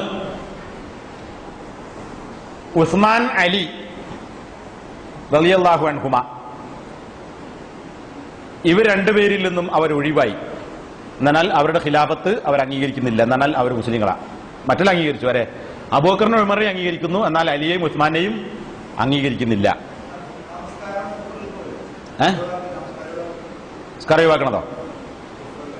നിസ്കാരത്തെക്കുറിച്ച് ഒരാൾ നമസ്കാരത്തെ തന്നെ നിഷേധിക്കുന്നു, അങ്ങനൊന്നില്ല എന്നിട്ട് നിഷേധിച്ചാൽ അവൻ കാഫിർ തന്നെ. ഇനി ഒരുത്തൻ നമസ്കാരം അംഗീകരിക്കുന്നു, നിസ്കരിക്കുന്നുണ്ട്, പക്ഷെ ഇടക്കൊക്കെ ഒഴിവാക്കുന്നു, അത് അവന്റെ തസാഹുല് തഹാവുൻ, ഈ രണ്ട് പ്രയോഗങ്ങൾ ഷെയ്ഖ് അൽബാനി ഉപയോഗിച്ച് കാണാം, തഹാവുന് കൊണ്ടും തസാഹുല് കൊണ്ടും ആണെങ്കിൽ അവൻ തീർത്തും ഇസ്ലാമിൽ നിന്ന് പുറത്തുപോയി എന്ന് പറയാൻ പറ്റൂല. പക്ഷെ അവനിൽ എന്തുണ്ട്? അമലിയായ കർമ്മപരമായ കുഫറുണ്ട് എന്ന് ഒരു ഭാഗം സലഫി പണ്ഡിതന്മാർ പറഞ്ഞിട്ടുണ്ട്. വേറെ ഭാഗം പണ്ഡിതന്മാർ എന്താണ്, നമസ്കാരം ഒഴിവാക്കിയാൽ തന്നെ അവൻ അംഗീകരിച്ചു എന്നിട്ട് ഒഴിവാക്കാൻ എന്നാലും അവൻ എന്താവും? കാഫറാവും. അത് സലഫി പണ്ഡിതന്മാർക്കിടയിൽ തന്നെ അഭിപ്രായ വ്യത്യാസമുള്ള വിഷയമാണ്. അതിന് രണ്ടുകൂട്ടരും മറുപടിയും പുസ്തകങ്ങളൊക്കെ കാണാം. 4, അൽ ഇമാമത്തു, നേതൃത്വം. ഇപ്പൊ നബി മരിച്ചാൽ നേതൃത്വം ആർക്കാന്ന അഹ്ലുസുന്നത്തിന്റെ വിശ്വാസം? ആർക്കാ? അബൂബക്കറിനെ തെരഞ്ഞെടുക്കുന്ന ഖുറൈശികൾക്ക്. ഭരണം ആർക്കാണ്? ഖുറൈശികൾക്ക് എന്ന അടിസ്ഥാനത്തിലാണ് അബൂബക്കർ ഖലീഫയായത്. പക്ഷെ ഇവരെ വാദം അനുസരിച്ച് ആരാണോ യോഗ്യൻ ഓനായാ മതി. ഖുറൈശികളിൽ തന്നെ ആകണമെന്നില്ല. ഇമാമത്ത്, നേതൃത്വം എന്ന് പറയുന്നത് ഖുറൈശികൾക്ക് തന്നെ ആകണമെന്നില്ല. ഇതവരുടെ ഒരു വാദമാണ്. അൽ ഇമാമ, നേതൃത്വം, അൽ ഇമാമത്തുൽ ഉളുമ, നേതൃത്വം ഖുറൈശികൾക്ക് തന്നെ ആകണമെന്നില്ല, യോഗ്യരായ ആർക്കുമാകാം. 6,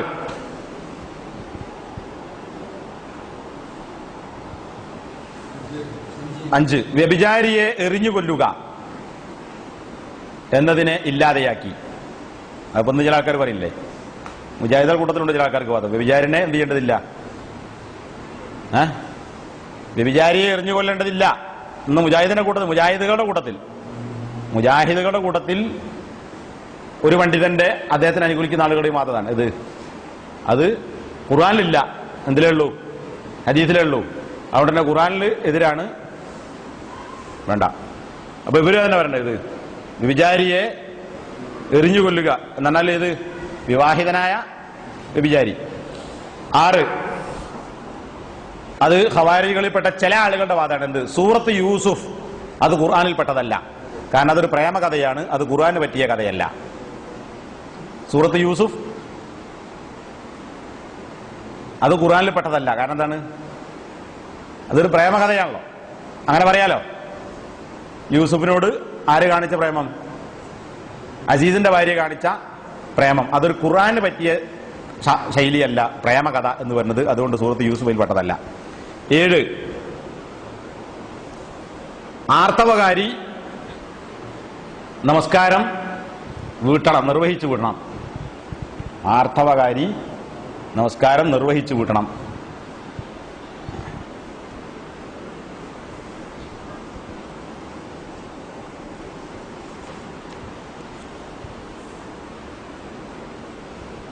അതിലെന്താ?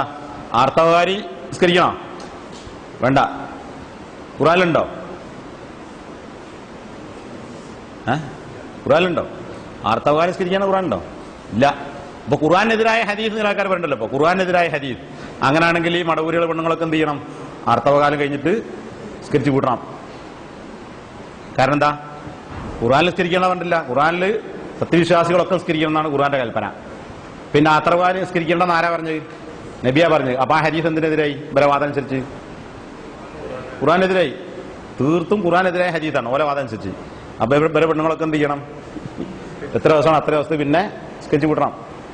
ഓല വാദത്തിൽ വിശ്വാസം ഉണ്ടെങ്കിൽ പോട്ടെ. അപ്പൊ ഈ വാദം അന്നേ ഉണ്ട്. ഇതുകൊണ്ട് നേരത്തെ പറഞ്ഞില്ല ആയിഷാബിനോ എന്ന് ചോദിച്ചത്, ഈ ഹറൂരിയാണോ എന്ന് ചോദിച്ചത്. അപ്പോ ഖുർആനെ പറയില്ല. അപ്പൊ ആയിഷാബിനെ കൊടുത്ത മറുപടി എന്താ? ഞങ്ങൾക്ക് നബിന്റെ കാലഘട്ടത്തിൽ ആർത്തവം ഉണ്ടാകാറുണ്ടായിരുന്നു, ഞങ്ങൾ നമസ്കാരവും നോമ്പും ഒഴിവാക്കാറുണ്ട്, നോമ്പ് വീട്ടാൻ ഞങ്ങളോട് കൽപ്പിച്ചിരുന്നു, പക്ഷെ നമസ്കാരം വീട്ടാൻ ഞങ്ങളോട് കൽപ്പിച്ചിട്ടില്ല. എന്നാ പിന്നെ നോമ്പ് വീട്ടണ്ട, എന്നാ അതും വീട്ടിക്കൂടെ? അതും ഒരു റുക്കണ, അതൊരു റുക്കനാണ്. അങ്ങനെ ബുദ്ധിയുണ്ട്, അവനാന്റെ ബുദ്ധിയുണ്ട്. ആലോചിച്ചില്ല. എന്താ നിർത്തലേ? അതേ രീതി കഴിഞ്ഞു. ഇനി മൂപ്പര് നിസ്കരിച്ച് വരുന്നവരെ നമുക്ക് 5 മിനിറ്റ് ഉണ്ട്. ഇവരുടെ വിശേഷണങ്ങൾ, ഖവാരിജികളുടെ വിശേഷണങ്ങൾ. ബഷീർ സലഫി എത്തിയിട്ടുണ്ട്, അയാളെപ്പം ഇവിടെ എത്തണോ അപ്പം ഞാൻ നിർത്തും. 1, ഇവരെ കുറിച്ച് ഹദീസിൽ വന്ന വിശേഷണങ്ങൾ എഴുതിക്കോൾ, പെട്ടെന്ന് എഴുതിപ്പോ. 1, ഖുർആൻ ഓതും പക്ഷേ ഗ്രഹിക്കുകയില്ല. ഖുർആൻ ഓതും പക്ഷേ ഖുർആൻ അവർ ഗ്രഹിക്കുകയില്ല, മനസ്സിലാക്കുകയില്ല. ഇത് ബുഖാരി ഉദ്ധരിച്ച ഹദീസിലുള്ളതാണ്.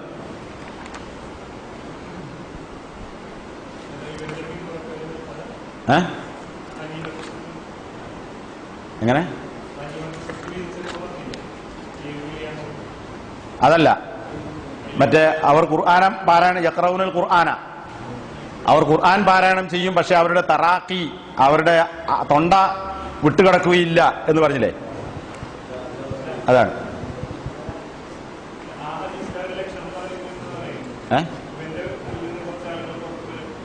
അതന്നെ ആ ഹദീസിലായി പറയണത്. നേരത്തെ പറഞ്ഞ ദുൽ ഖുവൈസ്റത്ത് തമീമിനെ കുറിച്ച് പറയുന്ന ഹദീസ്, ആ ഹദീസിന്റെ നമ്പറിന്റെ എഴുതിയിട്ടില്ല. ഇമാം ബുഖാരി വേണമെങ്കിൽ നോക്കണമെങ്കിൽ ഈ വാക്കടിച്ച് എടുത്ത് നോക്കിയാൽ മതി. പിന്നെ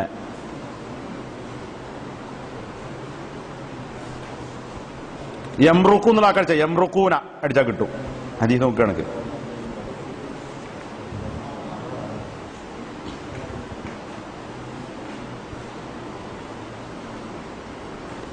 പിന്നെ 2, ആരാധനയും വിരക്തിയും ഉണ്ടാകും. നല്ല ഇബാദത്തുണ്ടാവും, ഭൗതിക വിരക്തി ഉണ്ടാവും. കാരണം എന്താ? അതേ ഹദീസിൽ തന്നെ കാണാം, നിങ്ങളുടെ നമസ്കാരം അവരുടെ നമസ്കാരവും തട്ടിച്ചു നോക്കിയാൽ, നിങ്ങളുടെ നോമ്പും അവരുടെ നോമ്പും തട്ടിച്ചു നോക്കിയാൽ, നിങ്ങളുടെ ആരാധനയും അവരുടെ ആരാധനയും തട്ടിച്ചു നോക്കിയാൽ എന്താണ്? നിങ്ങളുടേത് വളരെ ഹക്കീർ, നിസ്സാരമായി കാണും. ഓലെന്തൊരു ഓത്ത, ഓലെന്തൊരു നിസ്കാര, എന്തൊരു നോമ്പാ എന്നൊക്കെ പറയും. ആ നിലക്കുള്ള ഇബാദത്ത് നടത്തും. അപ്പൊ ഇബാദത്ത് കണ്ടിട്ട് എന്ത് ചെയ്യണ്ട? ഇവരെ ഈ ഖവാരിജികൾ, അലിക്കെതിരെ പുറപ്പെട്ട ആളുകളിൽ അതിൽ ആയിരക്കണക്കിന് ഖുർആൻ പാരായണം ചെയ്യുന്ന ആളുകൾ ഉണ്ടായിരുന്നതാണ്. ഓലാണ് ഈ ഖുർആൻ ഓതിയത്. ഏത് ഈ ആയത്ത് ദീനിൽ ഹുക്കും ഇല്ല എന്നുള്ള ആയത്ത് ഓതിയിട്ട് അലിക്കത്തിൽ പ്രസംഗിച്ചത് കണ്ടോ? നല്ല ഖുർആൻ അതിനെ ഖുറാകൾ എന്നാണ് ചരിത്രം രാജ്യത്ത് കാണുന്നത്. ഖുറാകളായിരുന്നു, നല്ല ഖുർആൻ പാരായണക്കാരായിരുന്നു. അപ്പൊ നല്ല ഓത്തുണ്ട്, നല്ല നിസ്കാരമുണ്ട്, നല്ല നോമ്പുണ്ട്, ഇബാദത്തുണ്ടാവും, പക്ഷേ പഴച്ച വിശ്വാസമായിരിക്കും. 3,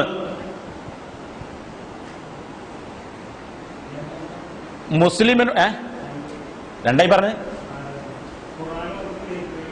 1 ഖുർആൻ ഓതും, അത് മനസ്സിലാക്കൂല, ഓതിപ്പോവും, മനസ്സിലാക്കൂല, അപ്പൊ നമ്മൾ ആലോചിക്കണ്ടോ.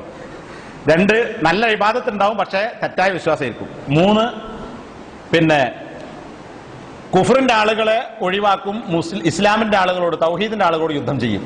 അതും ഹദീസിൽ വന്ന ഇസ്ലാമിന്റെ ആളുകളോട് യുദ്ധം ചെയ്യും, ഷിർക്കിന്റെയും കുഫറിന്റെയും ആളുകളെയും വെറുതെ വിടും.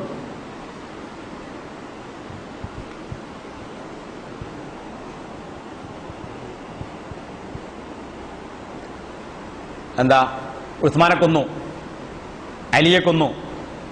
പിന്നെ അബ്ദുല്ലാഹിബ്നുൽ ഖബ്ബാബ്, ഖബ്ബാബിന്റെ അർത്ഥത്തില്ലേ, പ്രമുഖനായ സഹാബി, ഈ ഖബ്ബാബിന്റെ അർത്ഥത്തിന്റെ മകൻ അബ്ദുള്ള, അദ്ദേഹത്തെ കൊന്നു. അയാളുടെ അടിമ സ്ത്രീ ഭാര്യ 10 മാസം ഗർഭിണിയായിരുന്നതാണ്, ആ മാസം പ്രസവിക്കേണ്ടതാണ്, അങ്ങനെ പള്ള കുത്തി കീറി. പിന്നെ ഈ കണ്ട സഹാബികളൊക്കെ കൊന്നു. അപ്പൊ തൗഹീദിന്റെ ആളുകളെ കൊല്ലുക, ശത്രുക്കളെ അല്ലെങ്കിൽ കുഫറിന്റെ ആളുകളെ വെറുതെ വിടുക, അതാണ് ഇത് ഹദീസിൽ വന്നതാണ്.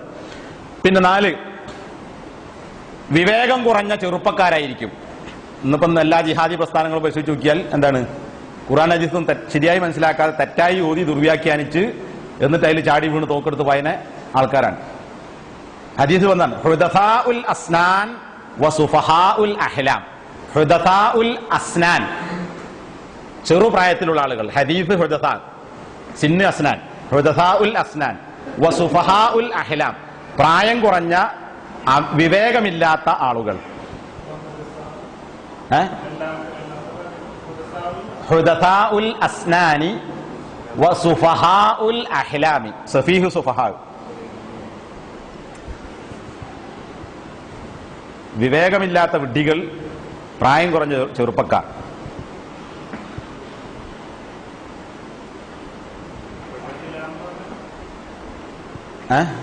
അഹ്ലാം എന്ന് പറഞ്ഞാൽ വിവേകികൾ.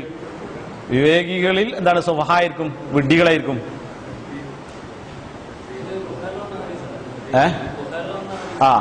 മുത്തഫഖുൻ അലൈഹി ഹദീസിൽ വന്നതാണ്.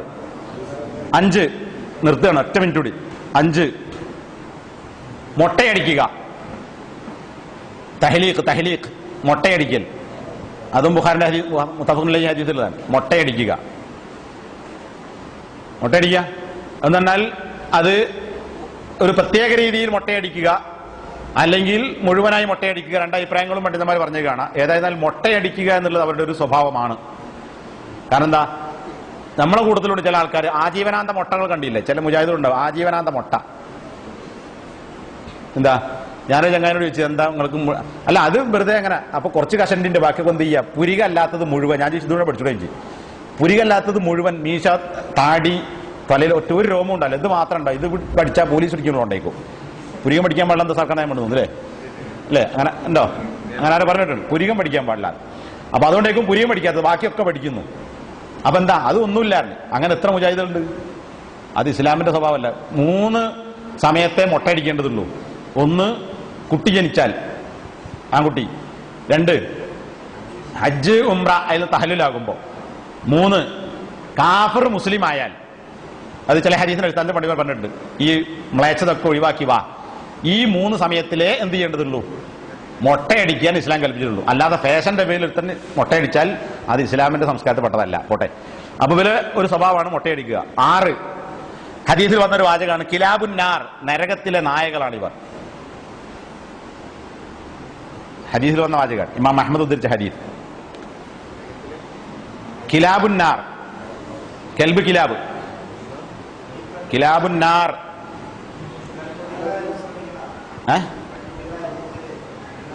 ഇത് നിങ്ങൾ വേറെ വിഷയം പറയുന്നത്. 7 എന്താണ്? അമ്പേറ്റ മൃഗത്തിൽ നിന്ന് അമ്പ് പുറത്തു പോകുന്നത് പോലെ അവർ മതത്തിൽ നിന്ന് പുറത്തു പോകും. നേരത്തെ പറഞ്ഞ മാരിക്ക് പറയില്ല, മാരിക്ക് തന്നെ, അത് ഹദീസിൽ വന്നാണ്. അമ്പേറ്റ മൃഗത്തിൽ നിന്ന് അമ്പ് പുറത്തു കടന്നു പോകുന്നത് പോലെ ഇസ്ലാമിൽ നിന്ന് അവർ പുറത്തു പോകും. അതും മുത്തഫഖുൻ അലൈഹി ഹദീസാണ്, ബുഖാരിന്റെ മുസ്ലിമിന്റെ ഹദീസിലുണ്ട്.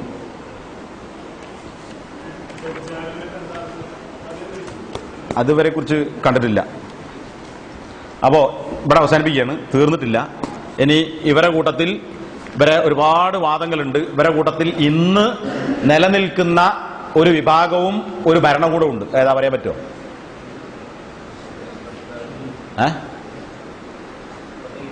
ഇന്ന് ഖവാരിജികളിൽപ്പെട്ട ഒരു വിഭാഗത്തിന്റെ ഭരണം ലോകത്ത് നിലനിൽക്കുന്നു.